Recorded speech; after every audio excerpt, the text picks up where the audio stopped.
I don't disagree. Welcome in, everybody. That's James. I'm Kyle. It's Monday, January 27th. It's been January for 9 weeks. It's crazy, though. We're almost done with January. But at the same time, it's gone so fast. No, I feel like this is where I don't want to get into a whole thing because we're not sitting around imbibing and talking about life. But I think there's something to the fact that universally, I've never been like, man, it's been such a long week. I've never heard somebody respond to me with, no, feels pretty normal to me. Anytime someone's like, it's a long week, there's a consensus like, yeah, it has. And I think that's because time stretches sometimes. I had a long weekend.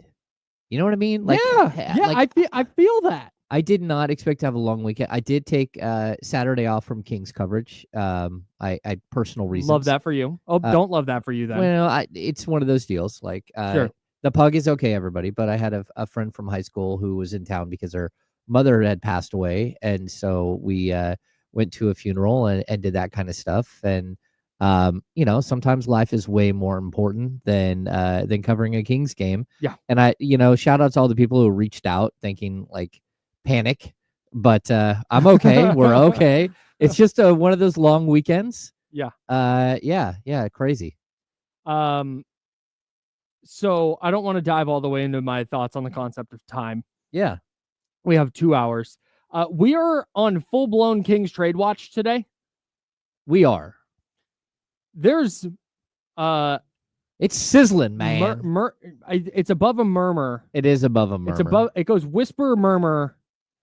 It's like whisper. There's like a rumor, right? Yeah. And then there's whispers, and then there's a murmur.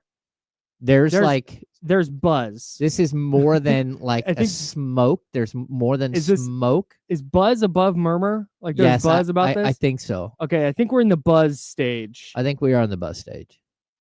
Trending towards smoke.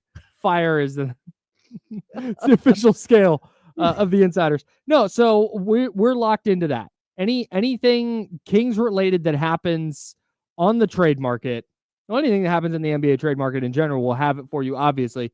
But if there is a Kings related trade, we'll be on it right away, and that will be the duration of the show. Yes, if and when that happens. Yeah, and look, everything we're hearing is usual suspects here. Mm-hmm. It's what we've been hearing for the last week. It's potential for Cam Johnson trades, potential for John Collins trades. I don't know. We'll have to see how it all works out in the end and what one of these trades might look like.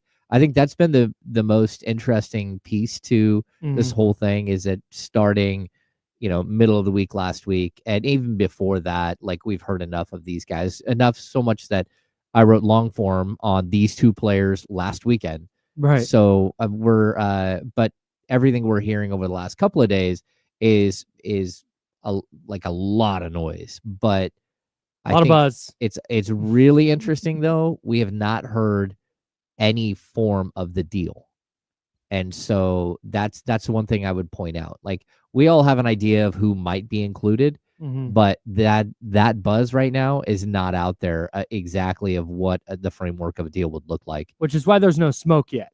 Yeah. When there's framework for a deal, we'll have smoke. Yeah. So, yeah, it's intriguing. But we'll have to see what happens at the end of the day, because we've been here before, Kyle. Do you think the buzz is because they happen to be in Brooklyn? The same way there was real buzz about a Pascal Siakam trade when the Raptors visited Sacramento last year. Oh, yeah. Okay. I think that's part of it. That it's Cam Johnson and John Collins, by the way, are the two names that are out there. We threw that out there in case. Okay. Yeah. I saw somebody in the chat ask who it was. Yeah, we'll have to see. We'll have to see if they can get a deal done, and that's the biggest question I think that everybody has. And again, everything was like simmering. Like, there was some buzz going on Friday. Got a little quiet this weekend, but we're back to this morning, like enough where I think, we need to be ready. I hate this. It's fine. We'll just do it. The baby daddy in the chat says, this is too familiar to last season. Kings are close to trading for Pascal. Then surprise, surprise, it doesn't happen. I think this year is different because the players involved contractually are different. They're not going to require basically a max extension that they may or may not want to sign in Sacramento. Mm-hmm. And the deals may or may not include Keegan Murray. Whereas Pascal Siakam last year, it was like, yeah, hey, Keegan Murray's probably going to have to be in that deal. Plus, you may or may not keep Pascal Siakam. Like, that was a different thing. I think Monty McNair, in the middle of this season, when the Kings were 13-19, felt that seat warm up. Oh, and yeah. I think now they've turned things around. I don't think he believes the wait and see, let's maintain flexibility answer is going to be a thing that allows him to keep his job moving forward. Because that's what a GM is constantly trying to keep their job. Mm-hmm. Like, that is ultimately what everything's about. And so that's why I think this year is different. A, the circumstances and the players and the contracts involved are different. And B, I think Monty McNair felt it when they were 13-19. And he felt the urgency of, all right, we've seen where this thing can bottom out. This team is now good enough that you feel good about making these changes. And how high can they get? How high is the ceiling if they make these moves? And so I don't think we're going to see the wait and see, super cautious Monty McNair Kings front office. Well, yeah, and I mean, just because they got off to a really good start under Doug Christie does not mean that good start is guaranteed to continue, especially when you're looking at the schedule ahead. I mean, the schedule in March is brutal. The schedule in April is brutal. Like, this team is going to have ebbs and flows that look good and look bad, but at the end of the day, like, this team needs to make the playoffs. And that's where they put themselves. And the one bullet you had in your gun was to, change head coaches. And now the other bullet you have in your gun, which is now, like, you have to make changes to the roster to improve the roster to put yourself back in the conversation. And I got to be honest with you, man, the way that the teams around the Kings, especially teams above the Kings, are faltering a little bit outside of OKC, the West is wide open. And they're, for an aggressive team that wants to step up and, make some moves that might hurt, this is a moment where you might be able to get yourself into a Western Conference Finals if you can do the right things. Yep. And you can strike the right chord with a group. And so we're going to have to wait and see. But I think this is very, very interesting. It's going to be an interesting couple of days, but I think it'll actually be like an interesting 24 hours, whether they can get something done, especially when you're playing a Nets team that's benching like half their team. Half their team is out due to injury. Yeah. All of their best players are out or been traded already. This is a moment where you might have a couple of days in New York where you can do something. They're a who team. They're going to roll out some dudes where you go, who? And, people listening to the show probably follow the NBA pretty close. You're going to see some dudes tonight that you never heard of. Yeah. It's all right. We'll dive into that game in a bit. We'll dive into the Kings' loss to the Knicks over the weekend in a bit. The code word for that, by the way, at ESPN1320.com. You can enter to win today, and then we will have a code word for each game this week, including tonight in Brooklyn. If you go to ESPN1320.com and you enter that code word, you will be entered to win an exclusive Insiders hoodie. It's the one James is wearing today, underneath his terrific orange and blue flannel. That is the ESPN 1320 Insiders hoodie, brought to you by Jiffy Lube. You can't buy this one. You can get it if you work here or if you win a contest. And this isn't the one. It's the other one. Oh, that's right. That's right. That's not this one. It's the new one. It's the new one. It's kind of like this one. Anyways, go to ESPN1320.com, find the Jiffy Lube contest page, enter the code word garden. You'll be entered to win a hoodie and a $50 Jiffy Lube gift certificate. So go to ESPN1320.com, code word for Saturday's game, garden. Because the games just look a little different in Madison Square Garden. Yeah. Game feels big when it's at Madison Square Garden. It does. I used to push back on the Mecca of basketball thing because I was like, the Knicks haven't been good in 50 years. Why do we still pretend? But I get it. I understand. I was young. I was naive. The game felt bigger because it was at Madison Square Garden. So that's a code word, garden, at ESPN1320.com. Enter to win a $50 Jiffy Lube gift certificate, an exclusive Insiders hoodie. We will draw a winner on Friday. All right. I want to put a pin in the Kings stuff. Yeah. So we had some big NFL games this weekend. And this weekend was a really good reminder that being a sports fan is misery. 99.9% of your life as a sports fan of the typical person's life as a sports fan. There are obviously going to be some people who, if you're a Chiefs fan right now, you're not experiencing this. But for the most part, 99% of your sports life is just going to be misery. You're either going to be stuck in the doldrums of not making the playoffs, or you're going to make the playoffs and you're going to suffer a heartbreaking defeat because you're going to talk yourself into, oh, hey, yeah, we're the 8 seed, but what if you knock off the 1 seed? That's the best team you're going to play. And then all of a sudden you lose in 4 games and it's like, oh, disappointment. That's and this weekend was a perfect example of it. Hey, could the Bills get over the hump? Could we have that fun storyline? No. Nope. Could Jaden Daniels become the first rookie quarterback to start a Super Bowl? Can Washington go in and upset the Eagles? No. You're going to watch the Chiefs and Eagles again. You may hate it, but guess what? We'll all be watching. It's life as a sports fan, dude. The thing you want to happen is probably not going to happen. Very, very likely the thing you want to happen is more often than not going to happen.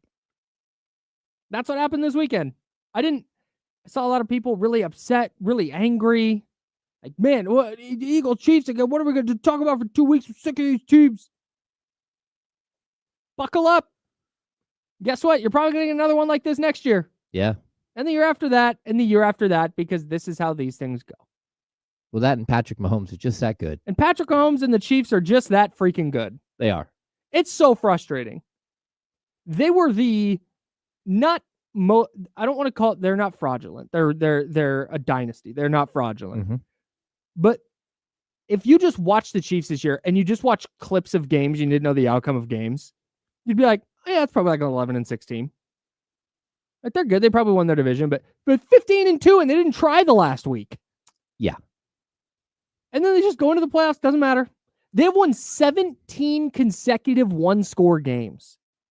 Oh, that's crazy. That is a season's worth of 1-score games. They just won them all. Yep.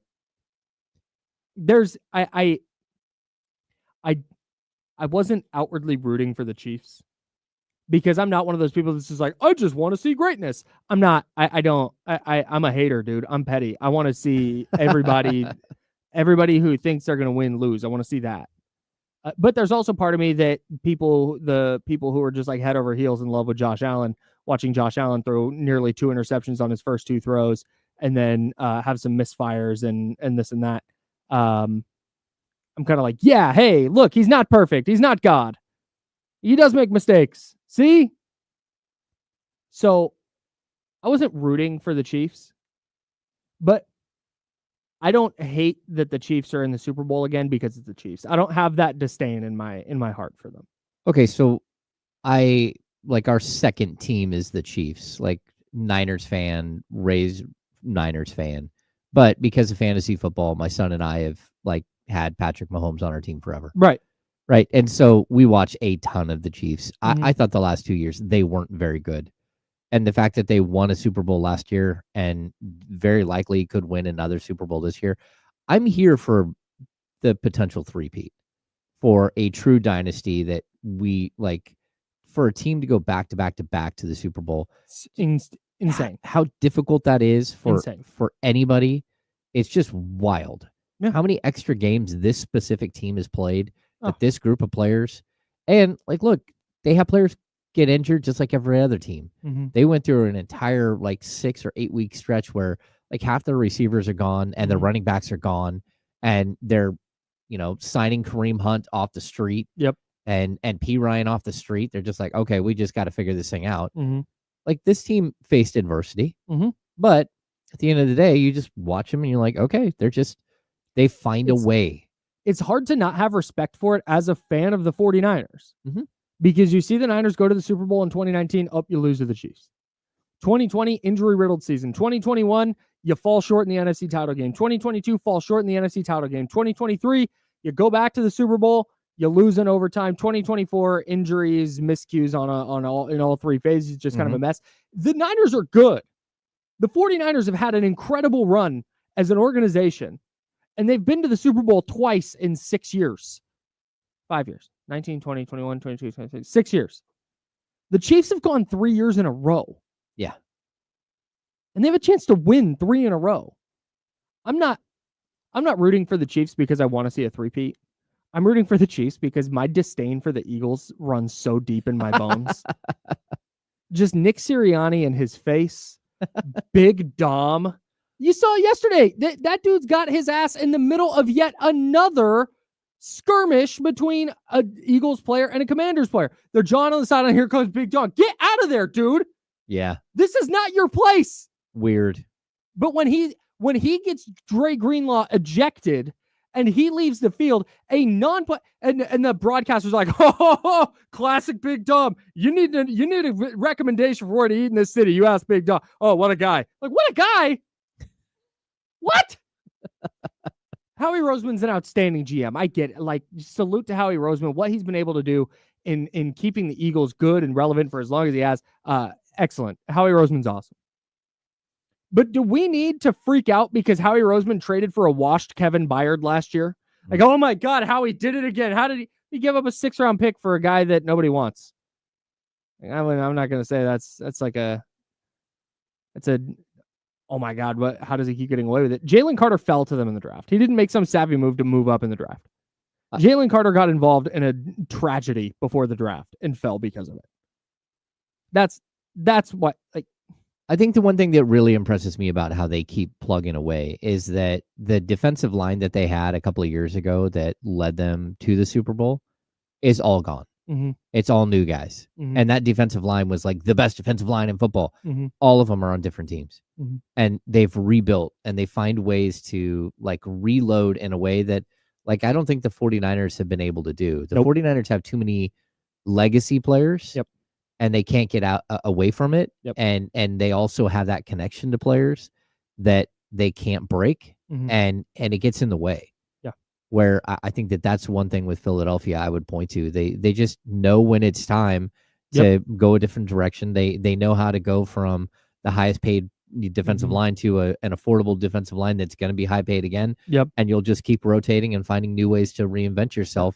That's, I think, one of the most impressive things. And like, look, they're in the Super Bowl with a quarterback that I don't think if you like the last 8 quarterbacks that were alive in the playoffs, I wouldn't have Jalen Hurts like all that high. No. And that's the thing is don't mistake my disdain for Philly as a lack of respect for what they've done. They are, I think, probably the best roster in football. Yeah. We said on this show weeks ago, like, hey, the Eagles might just be the best team in the NFC. Like, as good as the Lions are, the Eagles are just kind of cruising right now. Yeah. And you're right. The reason the Eagles don't look more, I mean, they looked super. You score 55 points in an NFC title game. That's insane.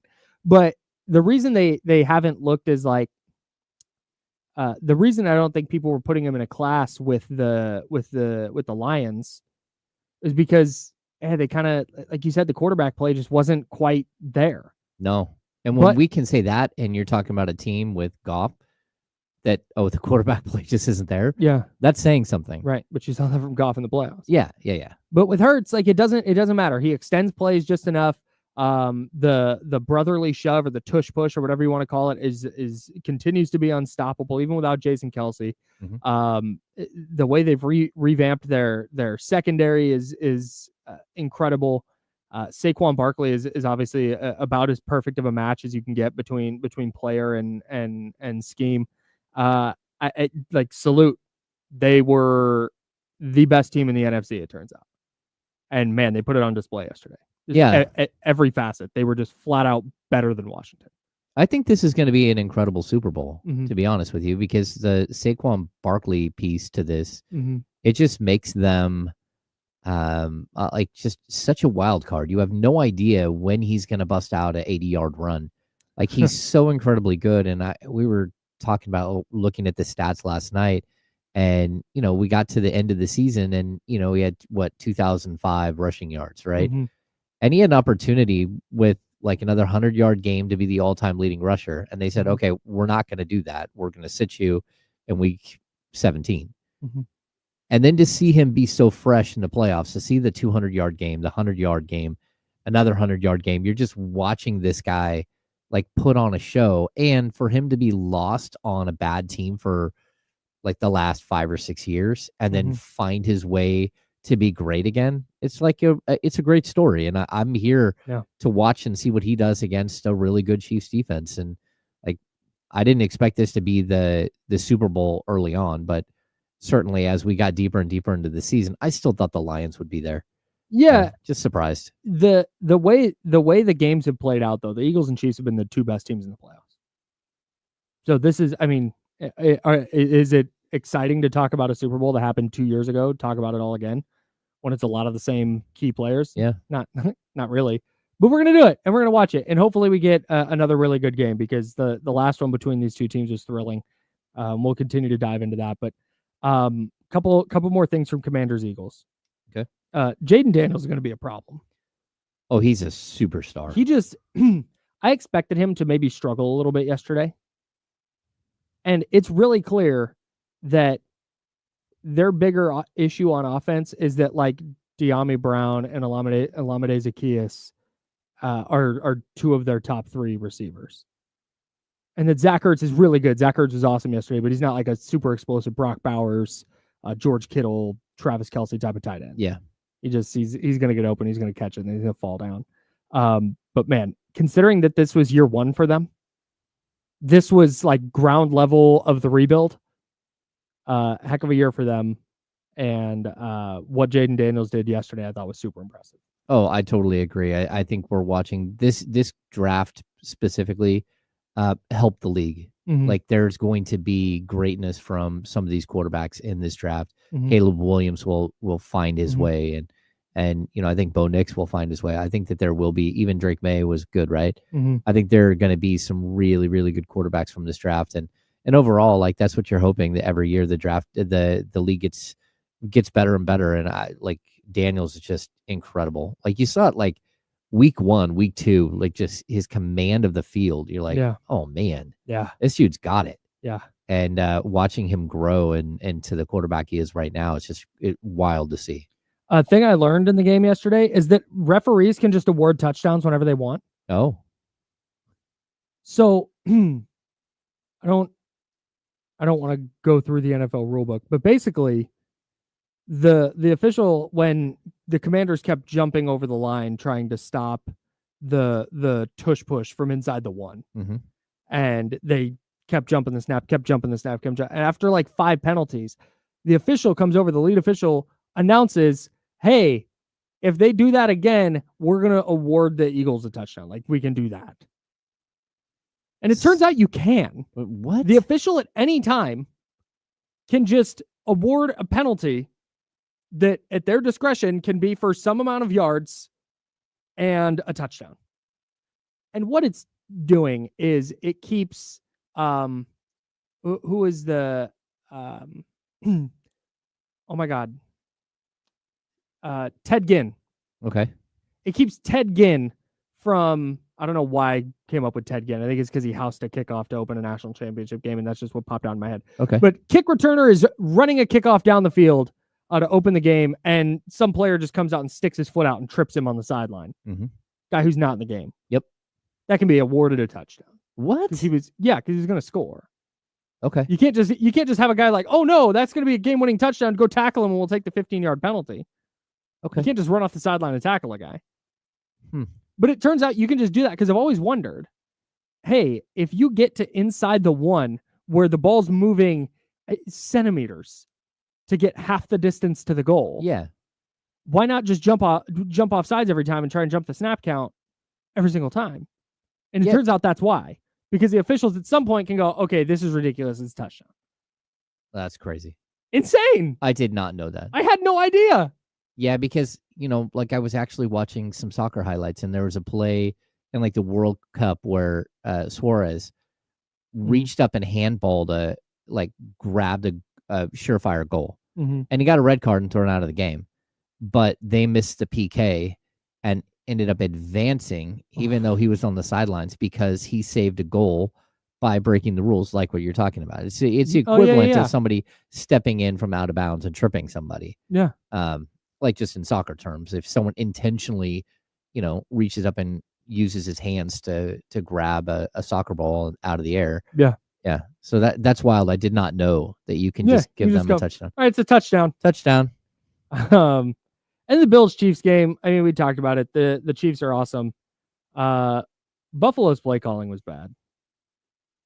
I did not think Buffalo did a great job on either side of the ball. They looked like I saw the sentiment online yesterday that every team is stupid when they play the Chiefs. Every team becomes the dumbest version of themselves. But that's it. Like, if you've ever played a sport and you're trying to not make a mistake, you're going to start making mistakes.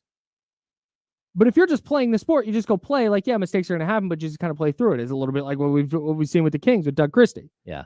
Instead of trying to not make a mistake, you're going to make them, just play through them, and you'll make up for it.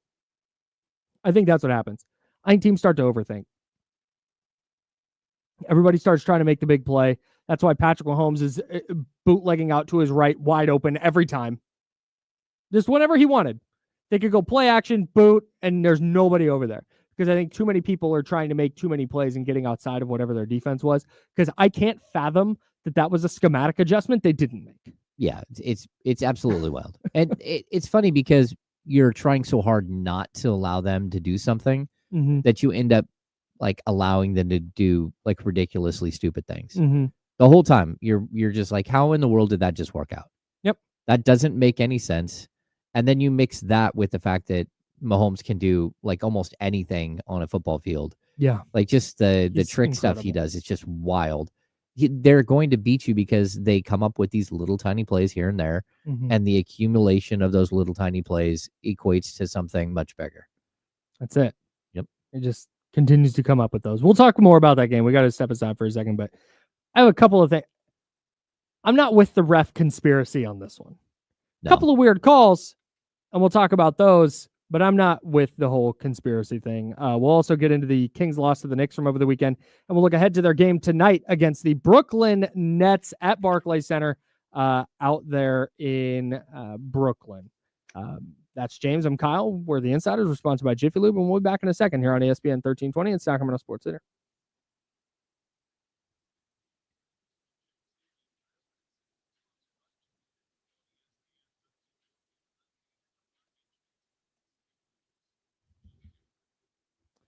Hey, this is Kyle Madsen from the Insiders with the big game just around the corner. There's no better time to jump in on Underdog Daily Fantasy. Underdog's pick'em game is super easy, and I'm telling you, I'm going to have so many lineups set when the Chiefs and Eagles face off. All you have to do is pick higher or lower on at least two player stats like passing touchdowns, rushing yards, longest rush, rushing yards in the first quarter. They have so many stats to choose from. You know what those stats are, and you can win up to 1,000 times your entry. If you think Travis Kelce's going to light it up in the big game, then you'll want to go higher on his catches or receiving yards. Think the Chiefs are going to shut down Saquon Barkley? Not likely. Then you'll want to go lower on Saquon's rushing yards. You can even mix and match your lineups to different sports because Underdog has all your favorite teams from all your favorite leagues. Underdog is the only pick'em platform that puts the power to cash out in your hands. Now you can either keep riding with your entry or tap the win now button to cash out whenever you want.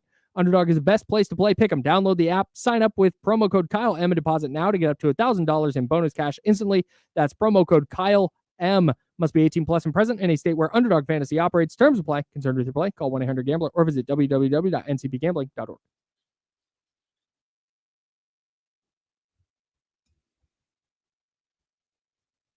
What's happening, everybody?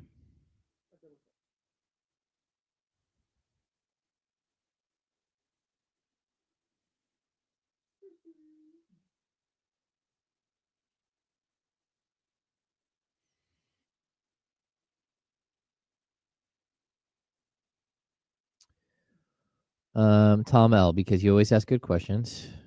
Well, first I'll start with Leezy. 300, yeah.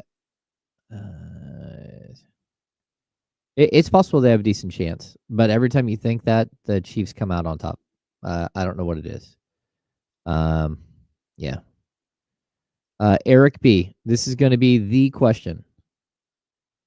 We'll call it the if he does go into the luxury tax. I don't know. Like, they are trying to make moves right now to improve the roster. That does not mean that they're going to go into luxury tax. They got, I think it's 3.2 million under the tax right now. And there are possibilities that they're able to clear even more money. So maybe they can make a second move. Like, there are ways in which you can manipulate the cap, especially if you're trading with a team, let's say like Utah, that's way under the luxury tax and can take back more money than they send out. So there's always possibilities that they stay under the tax. We'll have to wait and see how it all sifts out, and in the end, and then make a judgment on whether they're going to do the tax thing. But Kyle and I were looking at it earlier, and the tax stuff is crazy. Like, it's absolutely crazy. The first $5 million, you pay $1.50 for every dollar over. So not only do you not get luxury tax money of like 12 or 13 million, but on top of that, you get hit with if you're 5 million over the tax, a $7.5 million bill. And then it just ramps up from there. It's absolutely crazy.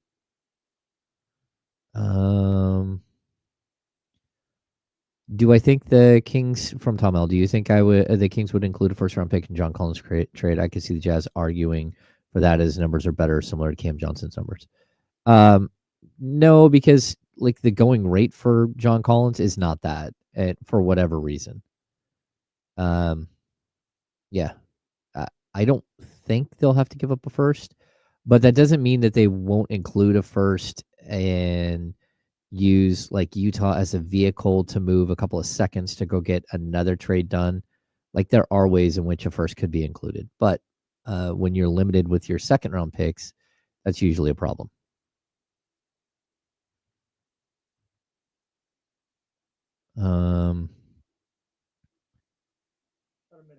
Yeah, this is complicated. Kevin Huerter goes in any trade just to get to the dollar amount, right? And then from there, you got to figure out a whole bunch of other like ways in which to make a deal work. So I don't know if Trey Lyles will be included. I don't know if they're going to use a stack of minimum scale guys like Jordan McLaughlin, Alex Len. They've got a couple of dudes they can trade. Doug McDermott they can trade. I think that they've got some pieces, but like I don't know that they have enough to make like two big deals.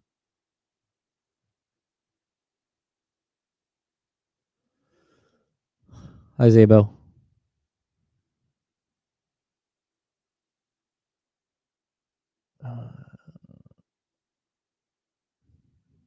Anything else going on here?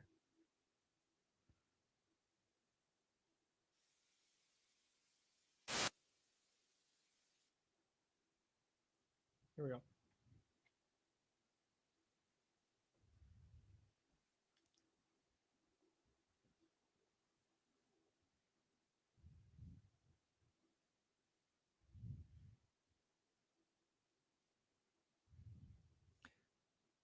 Voice guy would probably be louder if I turned his mic on.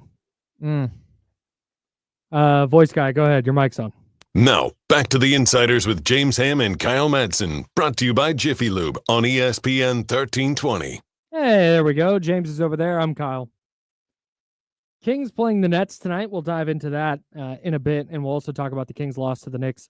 But I want to get to a couple more things from the Chiefs-Bills game that we were talking about before we had to step aside, before we were interrupted by some commercials. What'd you think of the Xavier Worthy catch? / not catch / interception / incompletion? I don't know. Perfect. I mean, that was about as complicated a play as you can possibly have in a big moment. It was. I understand why they decided the play stood, because it was called a catch for Xavier Worthy on the field. Mm-hmm. And so if you want to make the argument that it was inconclusive on video because of what you just said, it's very complicated. And the rule is, it always has been, tie goes to the offense. Yeah. That's the rule. And if they interpreted that as a tie on the catch, we're talking about the deep one down the right side where it looked like the Bills had an interception. Of course. Yeah. Looked like the ball might have hit the ground. And they ruled it a catch for Xavier Worthy. I understand why it stood as called on the field. I do too. But also, to me, the way that looked was the defender ran over and intercepted it, and Xavier Worthy had a hand on the football. And then when they landed, Xavier Worthy had to work to secure the ball. And at that point, to me, you didn't catch it. Okay, but it seemed pretty pretty easy to me. Yeah. But I understand if there's a rule on if this much of they have one hand on the ball or whatever it is. I don't like I said, I've not dug deep on the NFL rule book, but it seemed to me that looked like an interception to me. Worthy, when it was all said and done, had two hands on the ball and the other guy was like barely holding onto it with one. And to me, that's where it looked like it was more of an offensive play. Like, again, it's just one of the most difficult plays to call. Yeah. Because there is the rule in place that the tie goes to the offensive player. So I see a lot of people mentioning that it hit the ground. From what I understand, the ball can hit the ground. It can't help you secure the catch. And I think the argument was there were enough hands on the ball that the ball hitting the ground didn't aid the reception. Yeah, and also it was like a tie up on the ground. Yeah. And as the ball hits the ground, it had already been caught. Right. We were waiting for the final football play. But yeah, I mean, if they had really come out crazy. and just been like, yeah, incomplete, ball hit the ground, I don't think anybody would have been like mad. But I also, they mentioned why they mentioned on the broadcast why it was not, that wasn't in consideration with whether the ball was complete or not. Yeah. But wild play. What a ridiculous play. I mean, the Worthy to go up and like even battle for it. Yeah. Crazy play. Yeah. Like I thought it was a like an incredible football play by both players. And I feel bad for the Bills that it went that way, but I mean, it's kind of the rule. So, I mean, you have other moments in games throughout the year where you're like, okay, what exactly happened? You know, like I saw the 4th down play where Josh Allen may or may not have gotten the first down. Right. Everyone's like, his body's past. It's like, well, it doesn't matter where the body is. It matters where the ball is. Right. And that's the other. So on that, I was talking to Paul Marshall from 98 Rock. Yep. Shout out to Paul. He is the king of the drive-by take. Yeah. He'll come in to get his coffee. Hot take. He'll make his coffee. Boom. He'll walk out and he'll be right to the corner, like right before he's going to disappear. And then he'll turn around and be like, by the way, Bill should have won that game by 30. Refs screwed him. And then just leaves. Like, what? Drops. I want to discuss this with you. Wait, come back. Let's chat.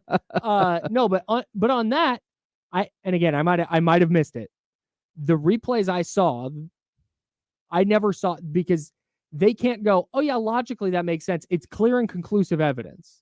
They need to see the football over the line to gain. So his body can be there, but there's a chance that, oh, you know what, the ball's down here by his waist. That, again, does it make sense? No. It's not what I would say.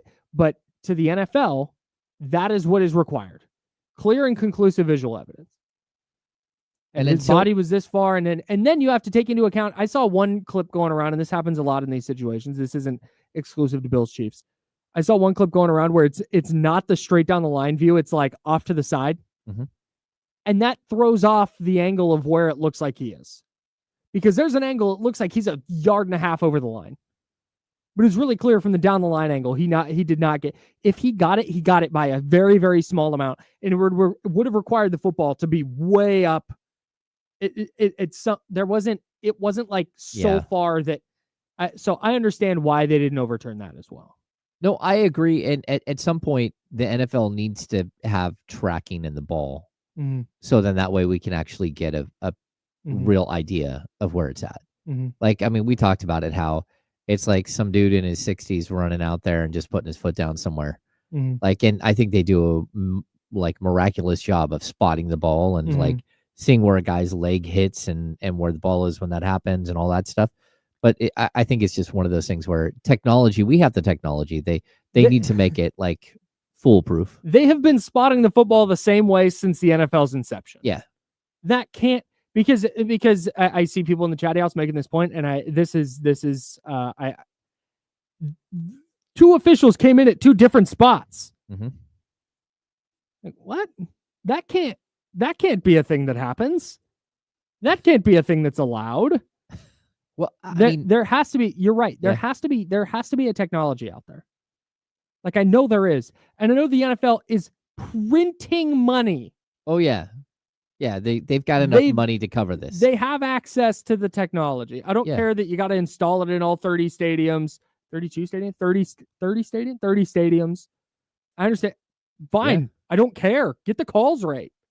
That's all that matters in the end. he might have gotten the first down. I personally did not see a view where I saw the ball over the line. No, I'm with you. If there was a view, then send me the photo and I will happily change my mind. I would love to change my mind on this. I would love to say the Bills got screwed. I want that. But I can't in good conscience go there. Especially when we actually saw the Texans get hosed last week. So, anyways, that's all. It's a tough look. Whatever the Bills are doing, real quick, whatever the Bills are doing with their quarterback sneaks needs to stop. A lot of it, like especially the round before, like when. What is this going backwards? Why are you moving backwards to run off your left guard? I don't know. You're 6'9", 315 pounds. Just go forward, Josh. Yeah, You're a monster. Even last week, watching him take off from like the 9-yard line on like first and goal from the Niners, second and goal, and just like get crushed. Like, what are we doing here? Yeah. Like, I get it, like the short yardage stuff, but man, you're gonna run your quarterback between the tackles all the time, and he got like beat up. Like, okay, I mean, I know he's a big dude, but at the same time, like he ain't gonna last that long doing that. That's crazy talk. So, yeah, they do a lot of weird things. And again, I think it comes down to overthinking it against the Chiefs. Like you do things that you don't normally do.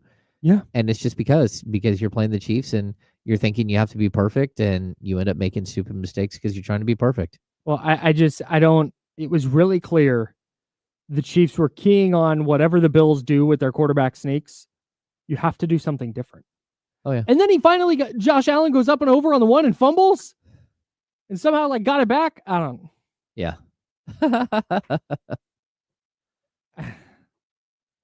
I didn't walk away from that game thinking, wow, the Bills just aren't good enough.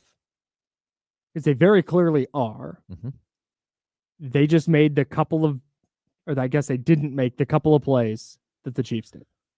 And that's how it always seems to work out with the Chiefs. And the Chiefs are going to 3rd and 9, season on the line. They're throwing it to Samaje Perine, and he's getting 17 yards. You got beat by a couple of randos. You got beat by Worthy. You got beat by Perine. Whatever. You got beat by randos. That was brutal. Yeah. I'm here for it. We're gonna move some stuff around. I want to talk about the Kings next game. Then we can get into the next stuff. Okay. Knicks 143, Kings 120. I don't quite know where to start here. Because saying, wow, hey, the Kings didn't have the size and athleticism to match up with the size and athleticism that the Knicks have built on the wings. It's like, yep, we know. Yeah. We knew that going in. They got out-rebounded 53-38. And it was a 6'4" guy that killed you, not the length and athleticism that killed you. Right. Just got to be honest. I mean, it just... Josh Hart had a 20-point, 18 rebound, 11 assist, triple-double. Now he has a double-double. Triple-double. I'm taking him in underdog to have a double-double every freaking night. Oh, yeah. You can't get one. No, they look, and maybe this is just confirming my priors, but I wondered during the Denver game, hey, was it worth it to on the second night of a back-to-back when you have a game day after next to really like push your starters into the 35 to 40 minute range to ultimately lose by 9? Was that really worth it? And this is kind of why the Kings looked out of gas.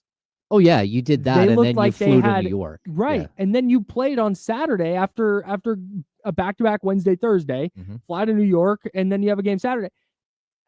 They collectively looked like they just did not have it.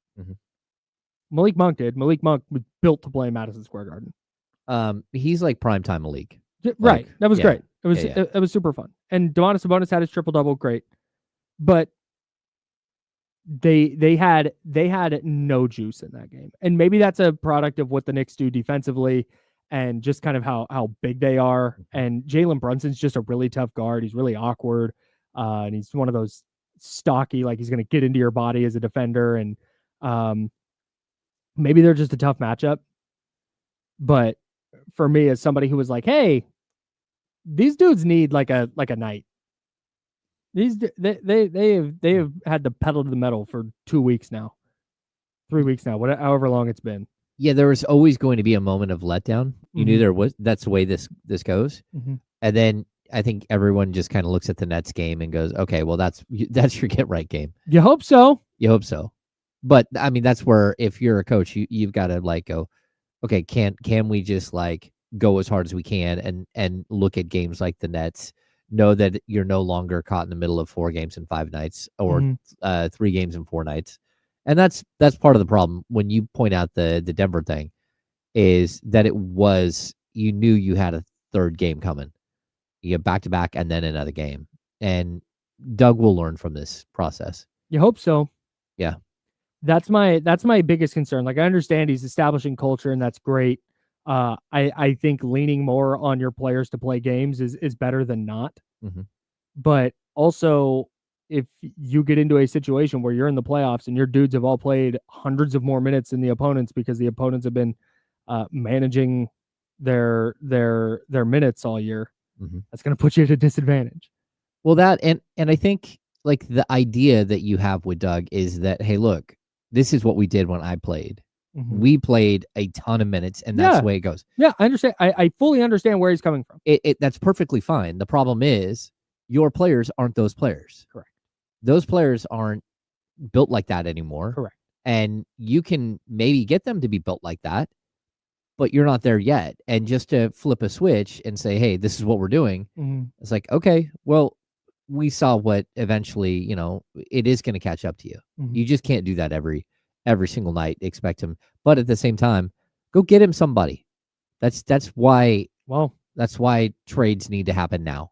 Yep. Go get him help because this team is lacking the overall depth. They went 10 deep in the rotation. It was Keon Ellis, Trey Lyles, Kevin Huerter, Doug McDermott, Devin Carter. And then Alex Len and Jordan McLaughlin got 3 minutes of garbage time. Yeah. But that's it, man. Like they need more depth, especially if you're going to try and play this way, where you're going to go try and chase every minute or every win of every minute. You know what's funny too? Like the Doug McDermott thing. Doug McDermott is like that quarterback. So you always think, oh, there's going to be a quarterback controversy, right? So the backup comes in, he throws for a bunch of yards, he does all these things, and then he's going to get another game, and you think, oh, there could be a quarterback controversy, and then he goes out and throws 5 picks, and you're like, okay, well, no more quarterback controversy. Doug McDermott very clearly, like for whatever reason, he had a huge night, right? He put up 5 of 6 from 3. Yeah, 15 points, 5 of 6 from 3 in the fourth quarter, all of it, right? Against Denver. Against Denver. Then he shows up 9 minutes, doesn't even take a shot. Inexcusable. Doesn't even take a shot. He shouldn't be on the floor. Well, that's the thing, though. It's like, I know the Knicks have the length and athleticism to defend him. Sure. But that's still like, hey, you're out there to shoot, and then they don't get him the ball. And I'm not saying it's all on Doug, but it's also one of those things that kind of like shines a light on why it is that Doug McDermott isn't in your rotation playing 15 to 18 minutes a night every night. Yeah, man. He came in and pretty early. It was like, oh wow, they went to Doug McDermott before Kevin Huerter, and he just didn't do anything. Yeah. Come on, little fella. Do something. Do something. Can you run a pin down for him? Yeah. Can you put Doug in the game? Get Doug. We have to say McDermott, not Christie. Yeah. Get McDermott in the game and immediately run him off a dribble handoff. Just get that rolling. He just went 5 of 6 from 3. He knocks one down. All of a sudden, the Knicks have to defend your offense a little differently. Yeah. And no shots. If that's going to happen, I advocated on, was it Friday? I advocated for Doug McDermott to play more minutes. Mostly play Kevin Huerter's minutes. Yeah. He's going to confidently knock down shots right now while Kevin Huerter's struggling, then put him in. Their games aren't different enough to justify playing Huerter over him in that case. But then he comes in and does exactly what you just said. It's like, this is why he doesn't play a lot.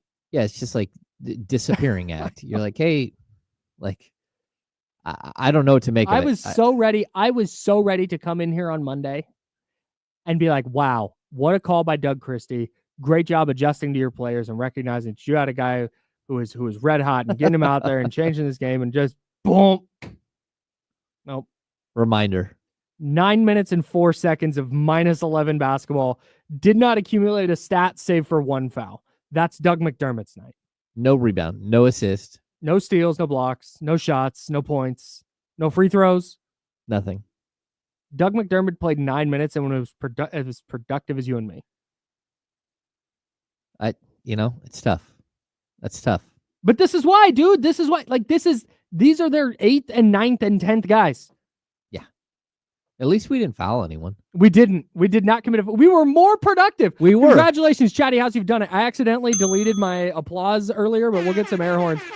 Congratulations, Chatty House. Everybody in here, unless somebody on the Kings happens to be in the Chatty House as a burner.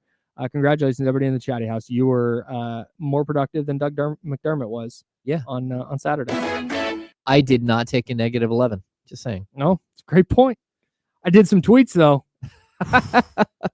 I did. Twitter fingers were working. I took the night off. I think I tweeted one time that Sabonis had a triple double. What the hell's going on with De'Aaron Fox? He's hurt. He's got to be hurt, dude. He's hurt. I don't know if it's the pinky. I don't know if it's a thumb. I don't know if it's his butt that still hurts, his glute. All of the above. Dude. If it's all of it, he just he looks like a shell of himself, man.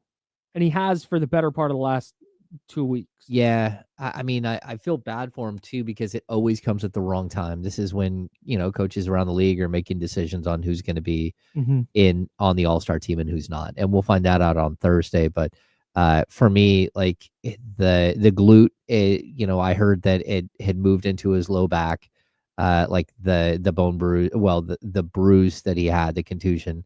And so he's just not moving really well.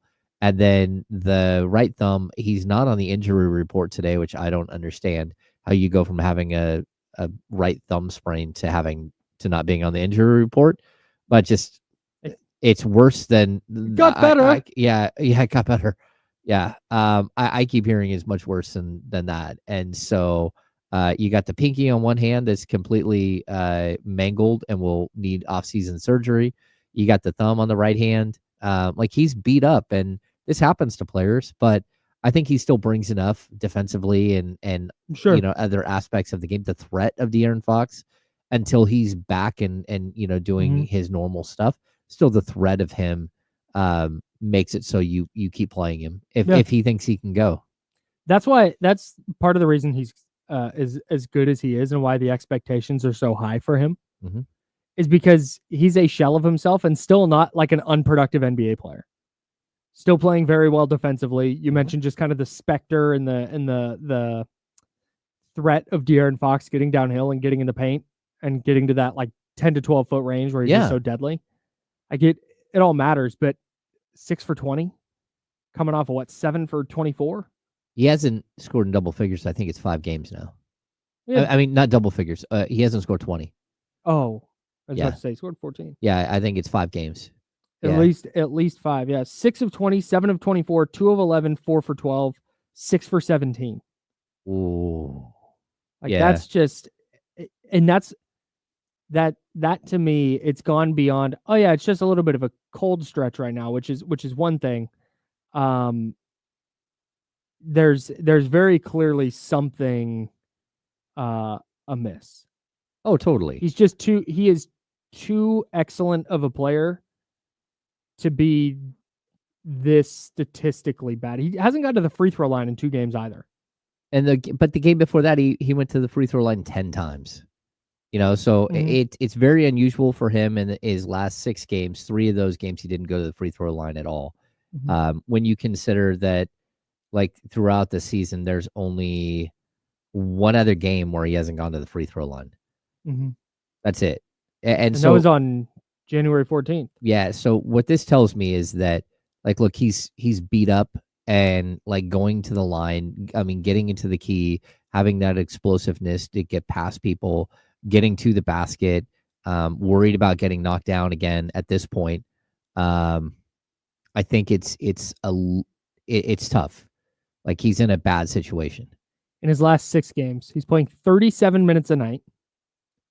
He's averaging 16 points, 5 boards, 7 assists, 1.3 steals, 1.2 blocks. Pretty impressive. 31.8% from the field, 25% from three. 31.8 on 18 attempts a night. That's just not going to get it done, man. No. And that's what this is about. Like for me, it's not, can the Kings win if De'Aaron Fox is playing like this? Yeah, they definitely can. In fact, in those 6 games, they're 3-3, and their 3 losses, consequently enough, on the road. And then he had, was it the Warriors game? No. Might have, was it? Yeah, it was the Warriors. Where he hit a couple of big shots down the stretch. Was that game? Yeah. And he went 2 for 11. Maybe it wasn't. Maybe I'm thinking Chicago game. The Chicago game is really good. But anyways, I'm looking at the last 6. It's just about their ceiling, and it's about how far the Kings are going to go in the postseason, assuming they make it there. Mm-hmm.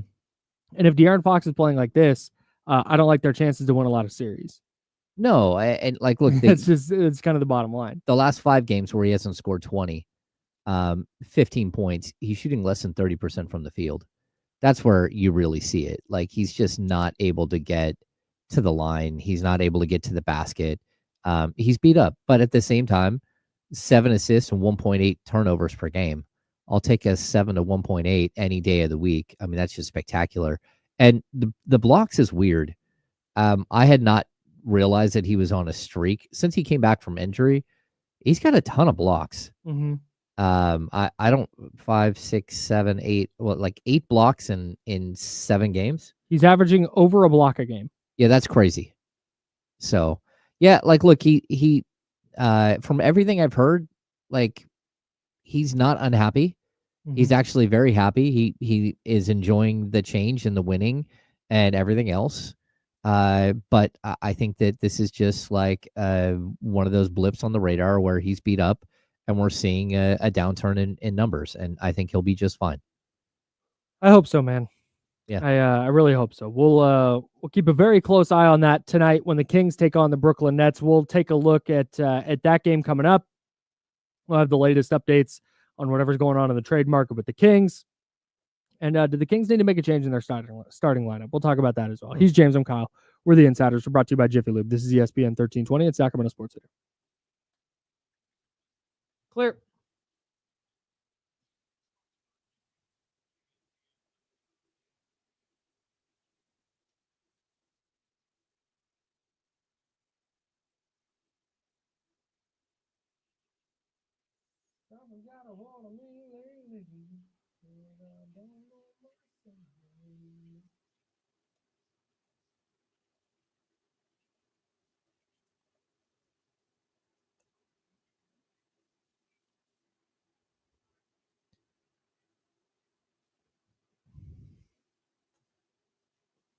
Catch your email, Charlie. Thanks.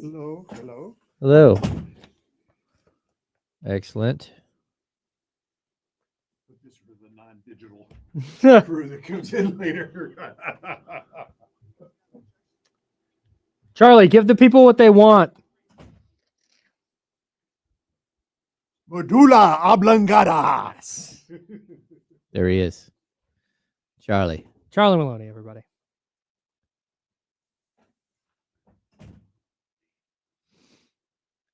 He blocking a lot of 7 games tired. The most he's had in a 7-game span in his career. Last time he did it was March 2021. Wow. He used to be known for the chase down block. Spectacular chase down blocks. Shout out to Kings Spain, who tagged us in a tweet. And now I have to go through and try and translate all my replies. I absolutely love translating. It turns out Kings fans in Spain are as fed up with Monty McNair as Kings fans in the U.S. According to me, a Kings trade could happen today. Lots of noise the last few hours to watch for Collins announce. Well, I did not say the rest of that, but that's okay. I might have said that specific quote.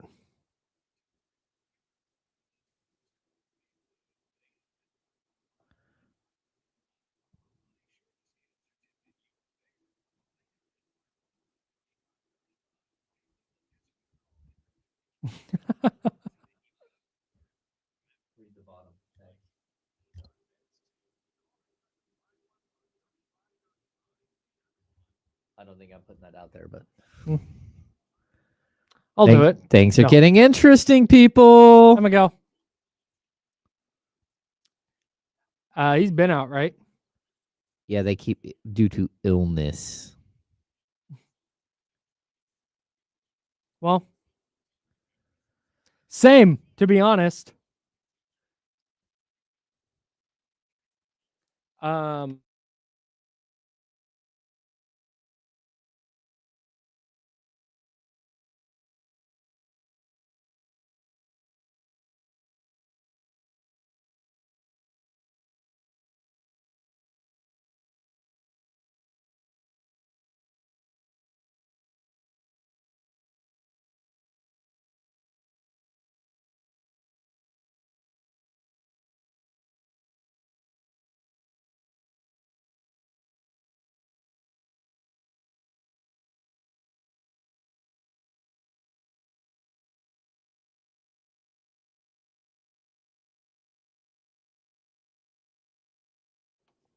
Okay. Dude, is not. They lost 4 straight Super Bowls. There are so many Bills fans who this is like, oh, this is walk in the park stuff. Did you know, because I looked this up because of Pete Carroll the other day, that Marv Levy was 72 when he last coached, right? And Pete Carroll will be 73 this year. He'll be the Pete Carroll will oldest be coach. 74 when the season starts. Okay, so Marv Levy, who looked like 85 when he coached the Bills, is still alive and is 99 years old. Oh my God. I would have lost money on that. I did not know that Marv Levy was still with us. Well, at least according to Basketball Reference. I mean, NFL Reference, Football Reference. Now I need to look. Is Marv Levy still alive? Oh, 9 seconds. Here we go.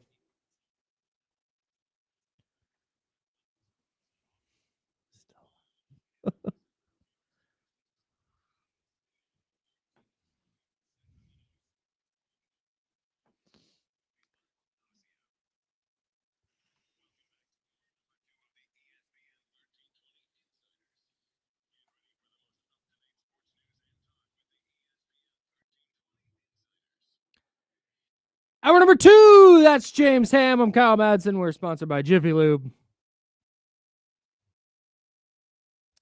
Hey, I see Miguel in the chatty house says he's about to go into jury duty. Don't do that. Just skip your civic duty. Yeah, skip your civic duty.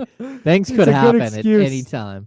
Yeah, if any Kings trades happen, we will be on it for you right here on ESPN 1320. And not just me and James. D'Lo and KC, who come on at noon, will also have the latest breaking news for you in Kingsland. So don't leave ESPN 1320 today, whether you're on the radio, whether you're in the office, whether you're at home. Maybe you're at home watching on YouTube and you have to leave. You can find us at 1320 a.m. on your radio dial or on the free Odyssey app. There are so many ways to continue listening to this station or watching this station without having to take a break. And we're going to be here for you all day. Again, that's James Ham. I'm Kyle Madsen. We're here till noon. Then D'Lo and KC will be here from noon to 4, covering anything and everything going on in Kings world because things are heating up. We're buzzing. I cut a breaking news music bed just for today. Oh. I like it. I'm not going to play it. I'm going to debut it if and when there's breaking news. I'm excited for this. We'll see. We'll see what happens. James Ham there. I'm Kyle Madsen. We are sponsored by Jiffy Lube. The Kings take on the Nets tonight. We're going to put all the trade stuff on hold for a moment and talk about the Kings trying to get back in the win column, trying to snap a 3-game road losing skid. Their last 3 losses have been in Milwaukee, in Denver, and in New York against the Knicks. And they go up tonight at Barclays Center against a Nets team that is in full-blown tank mode. Since December 1st, they're 5-21, and they are 5-22 since winning 3 in a row to get back to 9-10. Remember when they came into Sacramento and they beat the Kings, and they went to Golden State the next night and they beat Golden State? They won 3 in a row in that stretch. They got to 9-10, and since then they're 5-22. And their wins have come against the Pacers, the Raptors. They beat the Bucks twice somehow. That's weird. And they beat the Blazers. Okay, this so is not a good basketball club right now. It coincided with the team, the franchise, waving a white flag, just straight up. Like they decided they were no longer going to be part of the discussion and in the chase for playoffs. Mm-hmm. They're now in the Cooper flag chase. Capture the flag is what we're calling it. Which is really strong. When there's a consensus top 1 pick, did you watch him this weekend? A good player. Reminds me of Luka. Good little player. Reminds me of Luka, just like in better shape. This is not a new take. And I don't want to. This is not to diminish what he's doing at Duke, and just destroying the college game right now, because he is, and he's been amazing. Mm-hmm. I was fully sold on Cooper Flag when he went out and cooked against Team USA. Oh yeah, that was it. That was all I needed. When LeBron and Kevin Durant and Steph Curry and every player on Team USA walked out of their scrimmage against USA Select and was like, "Hey, that dude." That's all I needed. Kyle, it's the court vision. It's the court vision. And so I don't blame a team like the Nets who don't have a star and they need something. I don't blame them for kind of going, hey, it is what it is. Like, let's go ahead and trade. Let's get more draft picks. Let's go get more assets. And then let's maybe we get lucky in the lottery and we can rebuild our franchise from there. Mm-hmm. It's intriguing. Yeah, I just don't know how you sell this to a fan base. Because the players they had early in the year, they were playing hard. Jordy Fernandez, Sacramento Kings legend, doing a great job out there. Team Canada legend as well, doing a great job. They're playing hard. They've got some young players coming up playing well. You've got a sprinkling of veterans. Dennis Schroeder's playing great. Cam Johnson's playing well. Cam Thomas is cooking. Like, oh man, in the East, they could make a little run here. Yeah, they could fall into the playoffs. And then they pull the plug in December. That's a tough. I get Cooper Flag might be this franchise-altering talent. You got to do it. But then why even start the year playing your guys? Because I don't think they had any idea that Jordy Fernandez could get a team to play like this. Or that Cam Johnson would average over 19 points a game, or that Cam Thomas would develop into like a bona fide scorer. And then you looked at even, the Dennis Schroeder thing didn't work before. And then all of a sudden it was working. Mm-hmm. And so like piecing this thing out though, very quickly, they traded Dorian Finney-Smith, they traded Dennis Schroeder, and now it's like a full blown tank mode. And I get it. And, Kyle, like even the injury report for today is absolutely wild. Yeah, let's go through it. Yeah. The Kings have 0 injuries to report, which I'm not sure how that works out because their starting point guard has a sprained right thumb.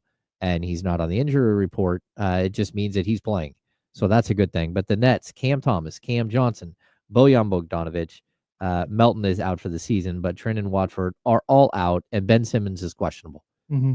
So it's possible you might get the ghost of Ben Simmons and then like 7 randos. Like this is a very, very torn up team.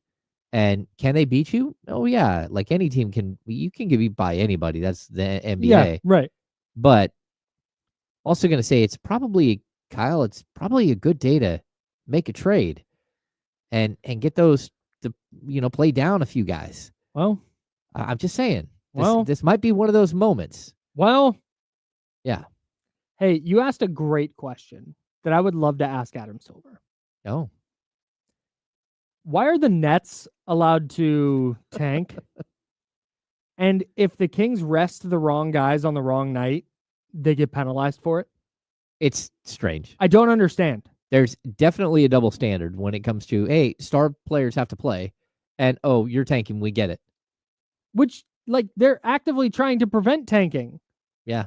So I don't. All I know, like, there might be some kid, right? Because this is always the argument. There might be some kid who gets to go to one game, and if LeBron James is sitting, it ruins that kid's day. Okay, fine. But what about Cam Thomas? Is this ruining your day? Yes. Are you that one kid, Kyle? No, I now have to watch. That is the one reason I will tune into the Nets on League Pass. I'm like, I want to see Cam Thomas get some buckets because that is a joy. Not D'Angelo Russell. No, get D'Angelo. Get D'Lo. Yeah. My face. Like Cam Johnson, boring. Cam Thomas, though, is a bucket. And he exists on the court to get buckets. I know I'm not going to watch a lot of good basketball, but I'm going to watch Cam Thomas, and that brings joy to my heart. Yep. But no, he gets to sit because a little too good. A little too good for what they're trying to do, and that's fine. If Cam Thomas played for the Lakers and he sat in a random game like this, we'd all be freaking out. Freaking out, man. King starters, it's the usual suspects. De'Aaron Fox, Malik Monk, DeMar DeRozan, Keegan Murray, and Domantas Sabonis for the Nets. I think maybe D'Angelo Russell? Mm-hmm. Question mark? Okay. Keon Johnson. Okay. That's not Keon Ellis or Cam Johnson. It's Keon Johnson. It's also not Keldon Johnson. There we go. Then there's Jalen Wilson. Okay. Who's not Jalen Williams. No. It's also Noah Clowney. Okay. And Nick Claxton, I believe, is their starting five. I believe that is. That's a big group. I like the Clowney-Claxton Me combo. too. That's a good front court. I actually wouldn't hate getting either one of those on those guys on the Sacramento Kings. I don't think there's a way to do it, but those are kind of like their building block guys. But I really like Clowney. Yeah, I do too. That's a good front court. You got a shot blocker like Nick Claxton, a 3-point shooter, 6'10", stretch big like Noah Clowney. Yeah, it's a good group, but I don't think they're going to pose a huge threat tonight. All due respect to the Brooklyn Nets, but yeah, I think anytime you have to say with all due respect, we all know what that means. And say whatever I want. That's right. With all due respect, I said it. Matchup of the game for you? I think it's D'Lo versus World, and it's it's only because he is a bona fide Kings killer, and like he's just going to be out there like, you know what? I could shoot the ball 47 times tonight, and no one would care. Playing free basketball is what he said. I'm hoisting from like 40 feet half the time. Yeah. I mean, he has an opportunity here to score as many points as he would like. I don't know, man. Just throw Keon on him, make his life a little bit difficult. Yeah. And you're probably maybe it's something like Noah Clowney against, I'm guessing they'll go Keegan on him. Yeah. It'd be my guess because Noah Clowney killed you from 3 last time. Okay. So maybe that's something to watch. I'm trying, guys. I'm really trying. I know that people in the chat are saying Claxton versus Sabonis, and it's like, I don't. You know what Sabonis does to the tall, skinny guys? 6'11", 220-pound centers. I don't. Yeah, he puts like Nick Claxton's a good player. I don't think that his style matches up well against Sabonis. No, Sabonis just shoves him into the first row and scores on him. Yeah, I don't. Yeah, I'm not. That's not a Jokic type matchup for me. Mm-hmm. Yeah, I don't know. I wish I had more to try and like sell this as like, oh man, it's gonna be tough. And we've seen the Kings face plant in weird spots before, so I'm not gonna say, hey, bet the house on the Kings. But when you start trying to lay out a path to victory for the Nets, or they're like, hey, here's the thing that, and we'll have keys to victory and stuff coming up, but when you start trying to lay out the path for the Nets, mm-hmm. It's really, really difficult. Like it's just there's not a lot of ways that this iteration of the team is, I think, going to be effective. Yeah, the only way it happens if they just go crazy and hit a bunch of shots. That's it. So, and if the Kings come out and start slow, which they have, and we can get into that too if we want. But anyways, yeah. All right. That's James Ham. I'm Kyle Madsen. Plenty more coming up on the Kings Nets matchup tonight at Barclays Center in Brooklyn, including keys to victory for Sacramento. Although if they need to do a bunch of those specific things to win, like if it's like, hey, if you don't do these 3 things, you better watch out. I think they got a way bigger problem. We're sponsored by Jiffy Lube. And this is ESPN 1320. It is Sacramento's sports leader. All right, so it's 11:14. No trade announcement. Is the fact that they it feels like, and maybe this is just my vibe because they're in Brooklyn, mm-hmm. that if a trade gets done today, it would be Cam Johnson. But if they were in Utah, would I feel like it's John Collins? No, I mean, or have they? Like, I think you're at a point where with both, Okay. You're going to go into a situation today where you can have like some real FaceTime with the Nets. I don't know that there's planned FaceTime to go, Sean Marks and Monty McNair, Wes Wilcox go into a room and they're going to either hash this thing out or not. That may or may not happen. I don't know. But what I will tell you is that, like, if you get a very good feeling that the Cam Johnson deal is not going to happen, you should know by the end of today, walking out of that room, whether this is just like, we're chasing windmills here. Yeah. And if you feel like you're chasing windmills, then I would expect the John Collins trade to heat up very quickly and probably happen. Okay. So let me ask you this then. And again, not asking you to report. Not your opinion. Unless never mind. Asking your opinion on this. If they leave Brooklyn and Cam Johnson's not on their team playing, is the Cam Johnson thing dead? Like, is this the last chance to try and get something done there? I think probably, because it sounded like they were in talks, and then those talks kind of died. They reached a little bit of an impasse, but now it sounds like maybe they've ramped those back up. Where, okay, meeting face to face, we're in Brooklyn. Yeah, let's get this thing hammered out. And if we can't come to a deal today, all right, it's just not going to work out. Probably, because I think when you get done with this today, it's going to be like, okay, look, we're just spinning our tires. Like, this is not going to happen. I think it's very similar to what happened with the conversations with Toronto last year before? Mm-hmm. Yeah, where they're just like, okay, this isn't going to happen. Like, it was last year. It doesn't matter what we're going to do here. Like, we're just wasting our time, and it's the appropriate moment to move on to somebody else. Mm-hmm. Like, if we revisit this down the road, maybe there's some sort of thing we can work out. Mm-hmm. But I think that's what people have to realize is that trades don't happen, very seldom do they happen in like a 20-minute meeting one day or a phone call. They happen over a year sometimes. Mm-hmm. Sometimes it's like you have a generalized conversation about this same exact trade at the deadline last year. You have the conversation again on draft night and thinking like we may be able to do something here. It doesn't happen.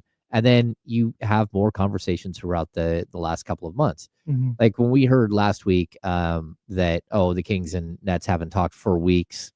Like, okay, whatever. Like we said that on the radio. Like, I don't, that doesn't move me at all. Mm-hmm. Like, there was definitely a moment where both sides knew what it would take to get the deal done. Right. One side wasn't willing to give up like the value of picks, and the other side wasn't willing to break either. Right. So now we got to this point where it's like, okay, we're getting really close to the deadline. And what other options do you have? What other offers do you have out there for a guy like Cam Johnson? And is our offer that we presented you before better than those offers? And can we also, is there a way to sweeten it without killing our future? Like all of these things. For example, let's say the Nets wanted an unprotected first, and the Kings said, we'll do top 15 protected. Yep. And the Nets said, can't do it. Kings say, we're not doing unprotected. All right, we'll go our separate ways. The Nets start taking calls for Cam Johnson, and they're getting a second-round pick, a top 20 protected, and all of a sudden, that top 15 protected looks a little nicer. Yeah, or you're getting what like the Phoenix Suns just got from the Utah Jazz, which was 3 picks that are like almost meaningless late. Like, would you rather have a pick that belongs to the Cleveland Cavaliers this year, next year, and the year after, or would you rather have a top 10 protected pick from the Kings? And the answer is you'd rather have a top 10 protected pick. That one first-round pick is going to be way more valuable than those 3 that are going to be between 25 and 30 in the draft for the next 5 years. Yep. I mean, that's it. Maybe you get lucky with one of those, but even like the way that the Jazz got those, the way that the Suns got those picks, it's the least favorable. So it's not just one really good team. It's 2 or 3 really good teams. And those picks could be worth absolutely nothing. Again, late first-round picks are, in a lot of situations, aren't as valuable as early second-round picks. Because early second-round picks don't come with the 3-year guaranteed money. Right. So it's complicated. So I want to see what exactly they think that they can get. Maybe the Kings change their protections. Maybe they say, okay, we'll do a top 10. Or maybe they say, we'll do a top 3 protected pick just so we don't completely kill ourselves in a, or, Sure. you know, maybe it's top 5, like whatever. But that's what this is all about. It's about a negotiation. Or maybe, hey, can we throw in a second round pick? Can we keep the protections the way that they are? A top, lottery protected pick that becomes a top 12, becomes top 10, like the Kevin Huerter pick. But hey, we'll throw in a second round pick. Can you do something like that? Right. And that's what you're trying to do. Like, this all is a negotiation, and you're hoping that you're gonna get the best deal possible for you, and they're hoping they're gonna get the best deal possible for them. But like, these teams have had so many conversations that it doesn't matter whether they spoke in a week or 2 weeks. They already know what the deal is if they are going to make the deal. I see Just Too Nice in the chatty house saying, leave Cam alone. He's not changing the team to contention. Not a Cam guy. He's not worth a first whatsoever. But to me, he does. Because now he's your 6th or 7th guy. He's giving you real minutes off the bench. He can start if Keegan Murray is hurt, which has been an issue this year. Not Keegan Murray being hurt, but them finding a replacement when Keegan Murray's out. And you have a little bit of shot creation. He's an excellent 3-point shooter. It gives you another rangy wing defender that you can have in closing lineups if you want. Like, he would dramatically alter what the Kings rotation looks like, and I think would make them substantially better, because now it's not trying to figure out what to do with Doug McDermott and Kevin Huerter. It's, Keon Ellis is coming off the bench, and you know what you're getting out of him, and Cam Johnson's coming off the bench, and you know what you're getting out of him. Yeah, and I look at Tom L says here in the chat too. This is a good point. Like, Cam would provide what we want from her at the forward spot. That would raise their offensive level completely. But that's not just it. Cam Johnson is a very good defender, and he's a player that his switchability provides so much more. So a tandem of Cam Johnson and Keegan Murray is what you're looking at. And they're not going to start together most likely, but it's still, when you have those two on the floor together, like, it gives you so much defensive versatility, rotational. It actually, in a weird way, it provides an avenue where you could actually use DeMar DeRozan as a shooting guard, because as of right now, you can't. Right. You don't have the defense behind him to go move him up. So, like, look, I think that's what people should look at. I wrote, like, really long form on the difference between Cam Johnson and John Collins, and like, you have to weigh so many factors when you're looking at these types of trades, because like, look, on paper, like, John Collins is a better player, but he costs less and he's younger. And so there are these little things, it's like, what was the movie where Ben Stiller plays the guy who does risk assessments for a living, and then he puts the girl into the risk assessment thing for his work for doing, is it Along Came Polly? That sounds right. I think it is. And he has all of that. He goes through and, like, what's the risk assessment? Like, that's what you have to do as an NBA franchise. You have to, like, try to mitigate risks as much as possible. And again, Cam Johnson is expensive to get. John Collins isn't as expensive. Cam Johnson's contract is longer. John Collins is more expensive. Like, there are all of these things that you have to throw into the calculator. There's a way they could conceivably get both. It would be difficult. Right, but it's not one of those, like, out of the question, no chance. Well, I mean, without digging into the core, I don't know. And what does that mean? Like, if you were to get both, let's go down that road. If you were to get both of them, are they just your backup forwards behind Keegan Murray? And I know John Collins can play the 5, but I mean, that would take a lot of maneuvering. And we're talking, like, you're going to have to trade exceptions, because you have to remember where the Kings are at. They can't go above $178 million.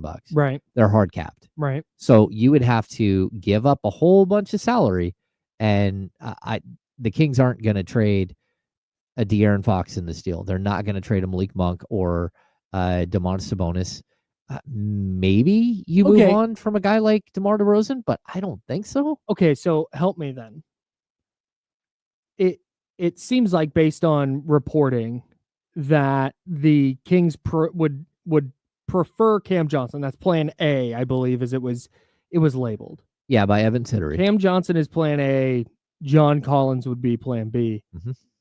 If John Collins is younger, cheaper, easier to get, can play the 4 and the 5, works as a lob threat, can shoot the 3, better rebounder. Why would he not be plan A?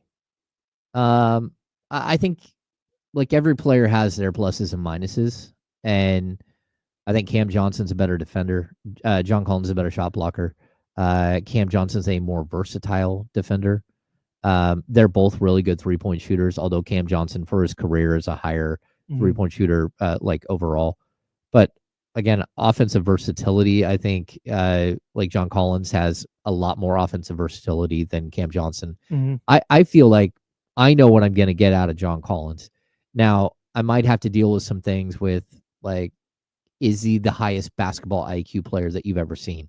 And the answer might not be yes. And you might have to disguise some of his, that you can get. To me, that's something that a good coaching staff can coach around. I get that, but at the same time, you're also looking at a player who went from a team that signed him to an extension, had then immediately tried to trade him. And then John Collins has been on the block for 5 years, it feels like. John Collins came into the league on the block. Yeah, and then he goes to Utah, and again, it hasn't resulted in winning. So you don't really know whether he's going to be a guy who's impactful or not. You think he is, but the numbers might not help as much. You're always worried about who's Christian Wood, right? Christian Wood can put up 20 and 10. Christian would do that. Yeah, there you go. Bump. He also, like, while he's scoring 20 and 10, he gives up 25 and 15. And it's like, okay, that doesn't help. Yeah, and so that's what you're every night. Yeah, that's what you're hoping, is that the numbers that you see from a guy like John Collins, that they're legitimate. Like, I don't think Cam Johnson comes to Sacramento Kings and averages 19.4 points. I just don't think that happens. Like, if he's coming to Sacramento Kings, he's going to drop down to like 14, 15 points a game, and he's going to be used as a secondary guy off the bench. And but he still has tremendous amount of value. Sure. But that's not what I like. John Collins, I think he walks in the door and he's going to get you 8 rebounds. He's going to get you, 17, 18 points. He's going to shoot close to 40% from 3. He's never played with a big man like Domas that can pass. I think you can kind of say the same thing about Cam. I don't know that he's played with a passing big like Domas. Not a big DeAndre Ayton guy? No. Well, he's not a big passer. Yeah. So, yeah, I mean, it's complicated. Again, risk assessment and figuring out the expense, the age, all of that stuff, the player arc. You got to make the right decision, though. Yeah, you sure do. All right. You said an interesting thing there about if the Kings get Cam Johnson and John Collins and the way they might be able to do that. I want to dig into that. We also can't ignore that the Kings have a game tonight, so we will look at keys to victory for the Kings coming up against the Nets this evening in Brooklyn. He's James. I'm Kyle. We're the Insider, sponsored by Jiffy Lube. This is ESPN 1320, and it's Sacramento Sports Leader. Okay, I need to do some producing here. Okay. You mean talk to the good people? Yeah, please. So Bryce, this is an easier path. Like, the Kings can find a way to get Cam or John Collins and Jonas Valanciunas. But if you take Cam Johnson's salary at 22.5 and you add it to John Collins at 26.5, now we're looking at, is that 49 million? I believe that's 49 million. How do the Kings get to $49 million in salary? And you can say, okay, they don't have to get to 49. They're going to need, in order to get both of them, they're going to have to get to 42 million in salary, roughly, because that's the dollar figure that would allow you to stay under the hard cap, right? So just really, really difficult to do.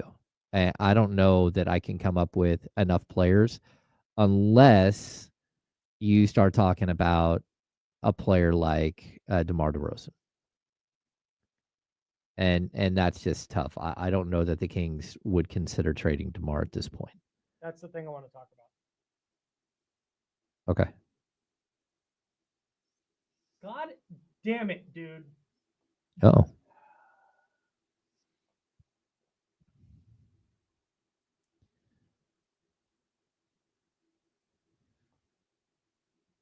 Tom, they just have to have a third team. And that's something that I've heard that that they were searching for a third team to work through a deal for John Collins. But yeah, a third team totally you could figure it out a way to do it. You also, I mean, there's always that possibility that you like Devin Carter is the other contract that you could use, as opposed to just going straight to Trey Lyles.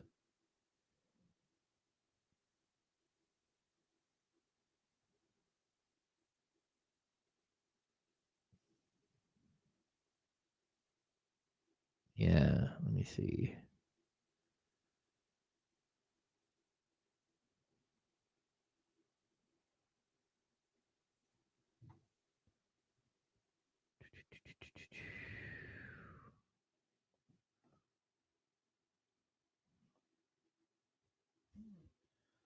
You're right over there?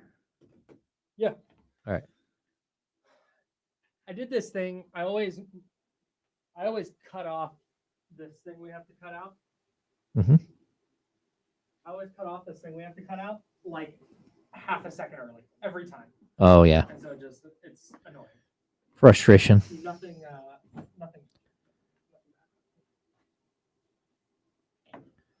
I'm doing quick math. Good luck.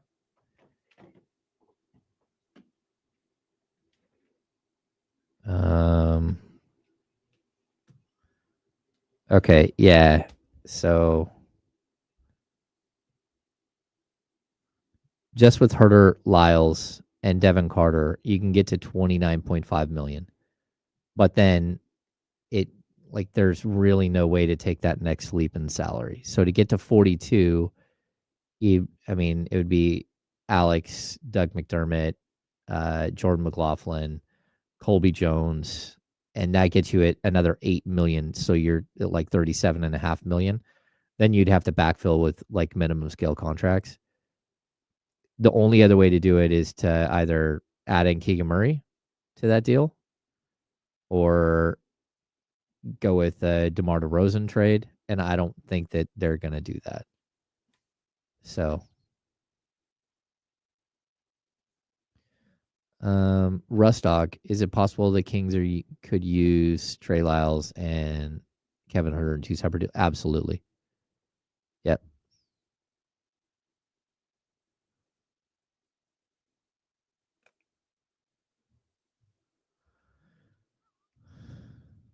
No, I can't. I think it's an either or at this point.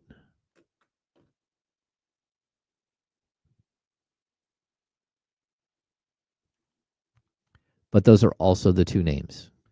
The Chatty House had me shook because they were like, do this with your glasses if it's this person, and do this with your chain if it's this person. So I was really afraid to move.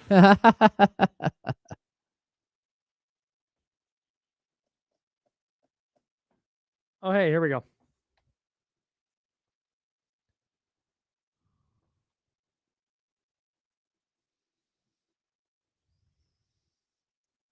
Now, back to the Insiders with James Ham and Kyle Madsen, brought to you by Jiffy Lube on ESPN 1320. All right, James Ham's there. I'm Kyle Madsen. The Kings play the Nets tonight. We're putting trade stuff on hold for a moment because the Kings still have a game to go win. Mm-hmm. Regardless of the trade rumors, I'm hoping that doesn't play a role tonight. I'm hoping that, and good on the Kings for keeping names out of the media. Yeah. Like, we all know what contracts would need to go in various deals to make it work.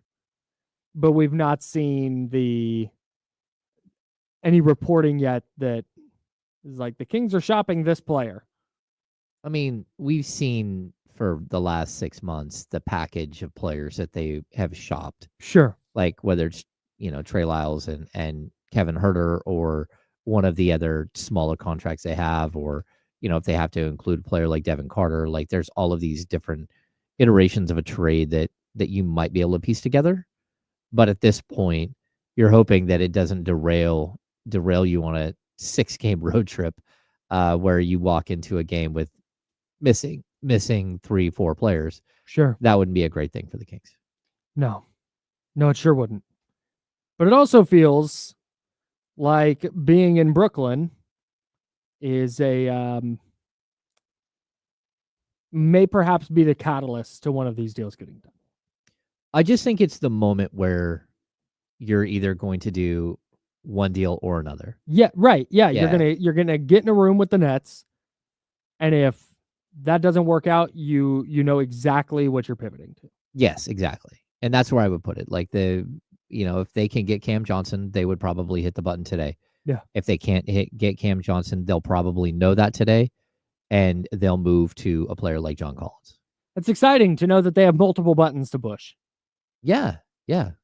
And that one of them isn't Kessler Edwards. Or Robin Lopez again. I'm not ruling it out. I'm not ruling out Robin Lopez. I just don't even know if Robin Lopez is in the league for them to trade for at this point. I would be shocked if Robin Lopez is on a roster right now. Yeah, I do not believe that he is. But do you think Robin Lopez hates the Kings for that? Guys, I thrilled to announce. Oh, no, never mind. He's not on the roster. No. Bummer. Didn't know he was a Fresno guy. Well, just think if you they went to Stanford. Yeah, that I knew. Yeah. I didn't know he was a Fresno guy. But what if, Kyle? What if you had to give up a bunch of players here in the next 24 hours? What if Robin Lopez is available and you can go? Do you think he has him? ill will towards the Kings? He just doesn't care. I don't know. I don't think he cares, but I would also tell you that the Lopez twins have both been thrown out at least one time each, but I think it's more like multiple times against the Kings. They have lost their cool. Hilarious. I have watched them leave the building in anger. Hilarious. Multiple times. Man. I think if I was 7'1", I don't think I'd ever be mad about anything. If I'm 7'1", what are you going to do about it? Well, I think the thing you get mad about is like not being able to fit into a vehicle. Like you can't call that's a true. regular Uber. Yeah, no doubt. Yeah. So like every bed that you sleep in, your feet are hanging off the end. Yeah, all right, that's fair. Yeah. I'm mad about all these minor life inconveniences. All right. Let's get to keys to a Kings victory tonight. They're playing the Brooklyn Nets, who are 5-22 in their last 27. Not playing great. They're missing their best player, their two best players tonight. A lot of players. And Cam Thomas and Cam Johnson both out. Mm-hmm. Let's get to keys to victory. Number one, James. My first key is don't let D'Angelo Russell bust you up. Yeah. He is a certified Kings killer, but it feels like he's a lone gunman. Like if you can take away D'Angelo Russell, it doesn't matter how hard the other team plays. They just don't have the talent to compete. Mm-hmm. If you play even like a C+ game. So I think the Kings, that should be their approach tonight. I don't know if you need to treat him like Steph, but I might treat him like Steph and just Why say, not? Who else? What other rando is going to beat us tonight? Yeah. And the answer is they don't have a lot of randos that can beat you. Yeah, man. That's kind of it. Throw your best defender at him, throw Keon at him, maybe throw some Keegan at him. Fox. Let De'Aaron Fox have some turn. Like, that's it. Yeah. Keep him from scoring 40 and you're in good shape. Yeah, that's what I would do. Like they only have one guy averaging in double figure scoring, and it's D'Angelo Russell that's playing tonight or is still on the roster. Like you got a bunch of dudes at 9, like Jalen Wilson, Nick Claxton. Again, I don't even know how to say that name, so I'm not going to try. Noah Clowney's at 9.5, Zaire Williams at 9.3, Keon Johnson's at 9.2. They have a random collection of dudes.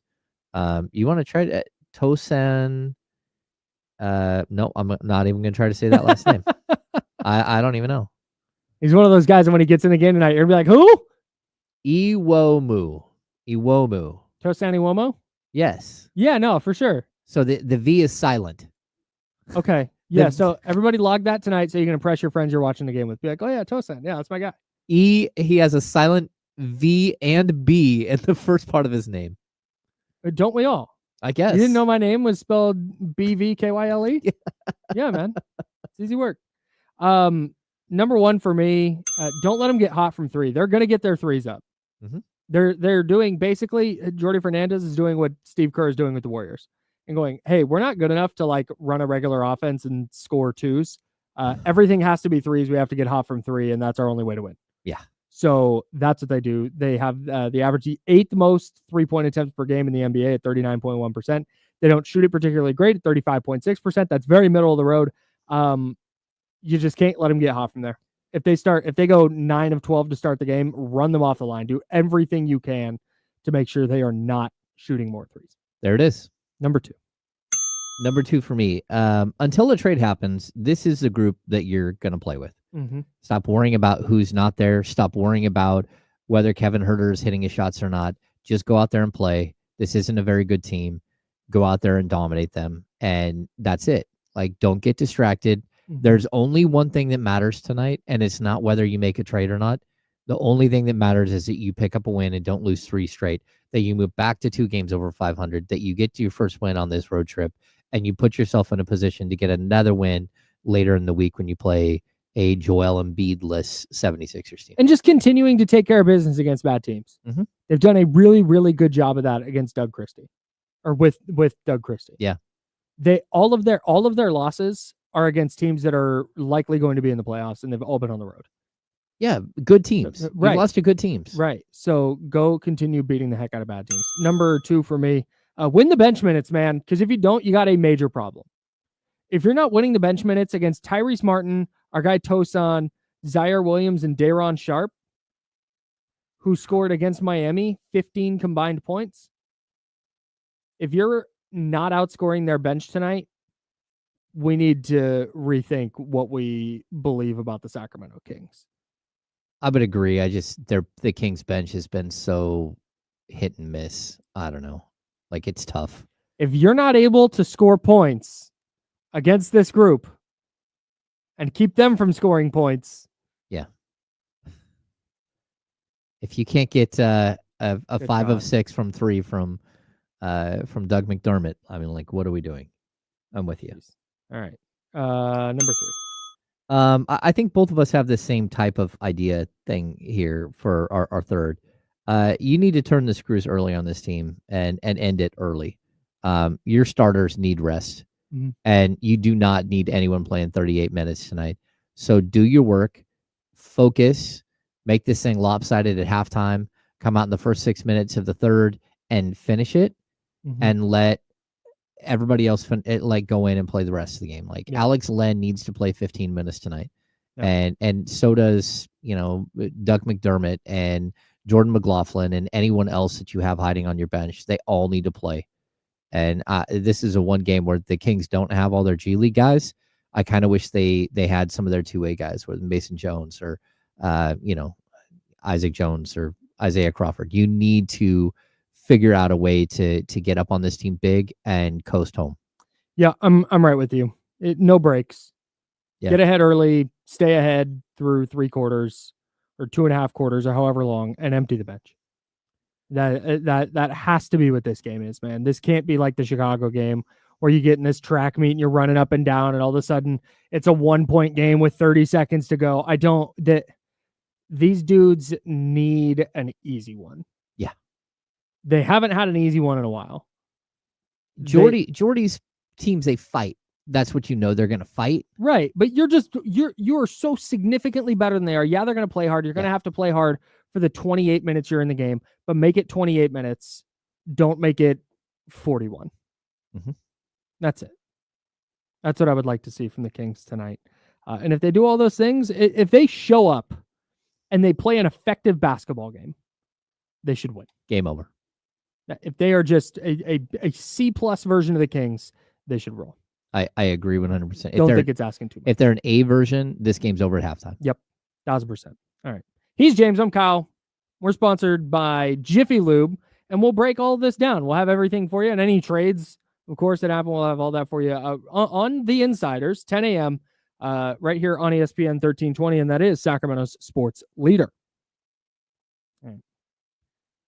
Hey, just as one of the things we're kind of navigating here with the Kings and their trades and their acquisitions and such, is the luxury tax line. Oh yeah. And I don't want to get super far into that because we got the handoff coming up with Kenny Caraway here, but dude, it sucks to be in the second apron. Like, I knew that, but Bobby Marks from ESPN posted a graphic today that really like handily laid out what it means to be in the second apron. And unless you're the Celtics, and the Celtics are one of the second apron teams, I think it's Celtics, Bucks, Timberwolves, and Suns. Like, at this deadline, your goal is probably less about acquiring players and more about figuring out how to get out of the second apron. Oh yeah, because it like freezes your draft picks. And makes it so if you're in the second apron for like 2 out of the next 4 years, you got to go back to the end of the first round. Oh yeah, it messes everything up. It is ugly. And like, I knew all that, but I'd never had it laid out the way this Bobby Marks graphic kind of just very plainly put it there. And it really drove home, oh, this might be the impetus for some of these moves at the deadline. Like, just getting up, forget playoffs, forget competition this year. It's more about not getting your draft picks frozen and not getting your draft picks knocked back in the first round. Kenny Caraway here for the handoff. What's up, Casey? What's up, man? How did they agree to that? How did the owners agree to that? Because it makes it so owners like Joe Lacob can go, whoa, hey, well, we can't spend. We're trying to stay under the second apron. We can't have our draft picks frozen. Yeah. Joe Lacob was all about this. It's wild. Like, I looked it up today. So the first $5 million over the tax, you pay $1.50 for every dollar. So the first $5 million, if you're between 72 and 77 million, the luxury tax you pay is 7.5 million. So then it goes up from there. The next $5 million is $1.75 for every dollar. So the next $5 million, if you blow through all of that cap money, you're at 8.75 that you owe on top of the 7.5. So you're already at like 16 million bucks, right? It goes up to 250 for the next 5 million, and then 325 for the next 5 million, and then any 5 million after that, it goes up an additional $50, 50 cents per. So like some of these teams, what we looked at the Bucks are on the hook right now. Their luxury tax dollar, 75 million bucks, and the Timberwolves, $90 million in luxury tax. Just in luxury tax. Just in luxury tax. Now there is an element of, I get why you have that in there, because you got to do something to be able to compete against like Steve Ballmer. Yeah. Right? Like, because like it can't be, he's got to think about it a little bit. You know what I mean? If he decides, all right, I'm gonna just spend anything to make this happen. Like, all right, you willing to spend an extra $500 million? He may say yes, but at least he might have to think about it a little bit. Like, because if it was just a regular cap, he'd like, I'll just go over the cap and spend $100 million more dollars a year to have this all-star team. Like, you gotta, so I understand it. The draft picks and everything is just a lot. And it also feels like the threshold should be a little higher for the second apron. Like, it seems a little too close. Like the second apron, feel that too. Yeah. The second I don't know apron if that's comes a little too close. I don't know if that's because teams are just having to adjust to it on the fly, so it looks worse than it is. But you're probably going to see teams adjust by like contracts for middle of the road players dropping a lot. That's who I think is going to get screwed in all this. Probably. And I don't like that there are these like things that trigger like a hard cap. Like, I get it. If you're at the second apron, whether it's at 187 or like say they just push it to 200 million, like that, you're getting penalized so much financially already that like, if you want to keep going and trying to make your team better, okay. Like, I'm not going to just kill you for that. But the fact that if you do a sign and trade deal, you're instantly hard capped at the first apron, like the Kings are right now. That's not cool. Like, the Kings are very limited in what they can do right now because of the hard cap. They're only like, I think the number that Bobby Marks put out, 7 million under the hard cap, because they have, they're more like 10 million under the hard cap, but they have these expected bonuses that count against the hard cap as well. So they've got like $7 million to play with. That's not that much money. Like when you're dealing with $25, $30 million contracts. So the Kings at this point, like if they make one deal, they could like ask that team to take on more contracts just to get lower. So then they might be able to do something with their mid-level. Like it's very complex, but how you have to like manage all of these avenues and like, will you be a tax-paying team? And a tax-paying team, again, that first $5 million, you're looking at like $7.5 million you're going to have to pay in luxury tax.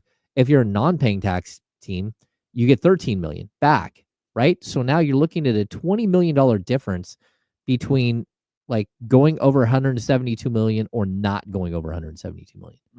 It's like that crazy, that like little tiny line can be up to $20 million difference.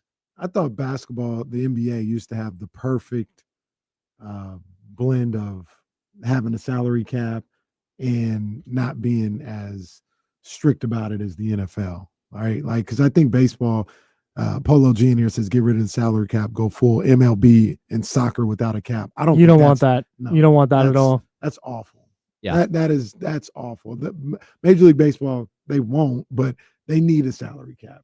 But I also don't want a situation with a hard cap like the NFL where you got to cut 20 people just out of nowhere to get under the cap. Like I thought the NBA had the perfect, the perfect system, and they kind of mucked it up a little bit. I thought with this cap, they may mess around with the idea of you get one player that doesn't count against the penalties. Like they still got to be under the cap and all this other stuff. Well, I like that. Yeah, one guy that doesn't affect your second apron or anything. Yeah, you can pay him the max of what he can make, and it counts towards your cap, but you don't get penalized or he doesn't push you over the second apron or something like that.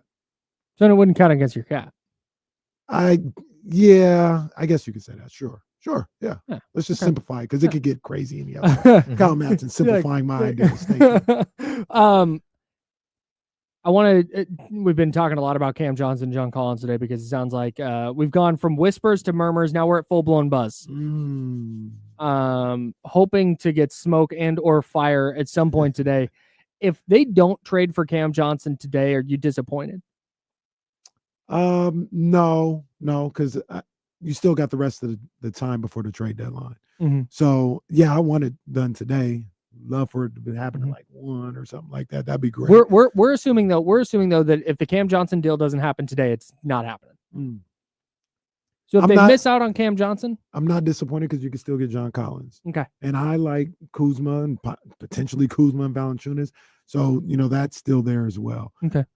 So while Cam, I think, would probably be the best selection, to trade for, you still have options, even if you don't get Cam Johnson.